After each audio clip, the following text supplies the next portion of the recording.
છોટાઉદેપુર રાજવી પરિવાર દ્વારા શસ્ત્ર પૂજા કરવામાં આવી। મહારાજા જય પ્રતાપસિંહ ચૌહાણ દ્વારા છોટાઉદેપુર કુસુમ વિલાસ પેલેસ ખાતે વિજયાદશમી નિમિત્તે શસ્ત્ર પૂજા કરવામાં આવી।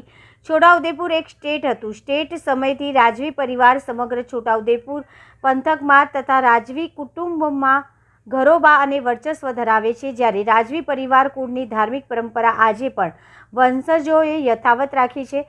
વર્ષો વીતી ગયા પછી પણ છોટાઉદેપુર કુસુમ વિલાસ પેલેસ આજે પણ એક રજવાડી ઠાઠની યાદ તાજા કરે છે। જ્યારે પારંપરિક અને ધાર્મિક વિધિની પરંપરા આજે પણ યથાવત છે, જેના ભાગરૂપે આજરોજ મહારાજા જય પ્રતાપસિંહ ચૌહાણ દ્વારા વિજયાદશમી નિમિત્તે શસ્ત્ર પૂજન કરવામાં આવ્યું હતું। કાર્યક્રમમાં છોટાઉદેપુર રાજવી પરિવાર સહિત રાજપૂત સમાજના યુવાનો, આગેવાનો અને પેલેસના કર્મચારીઓ સહિતની પૂજા કરી કુળદેવીના આશીર્વાદ મેળવ્યા હતા અને ધન્યતા અનુભવી હતી। નમસ્કાર, હું મહારાજા જય પ્રતાપસિંહ ચૌહાણ, છોટાઉદેપુર સ્ટેટ રાજવી। આજ રોજ દશેરાના પર્વે અમે શસ્ત્રની અમારી પૂજા કરીએ છીએ। આ દર વર્ષે અમારે પરંપરાના હિસાબે અમારે કરવાની ફરજમાં રહે છે।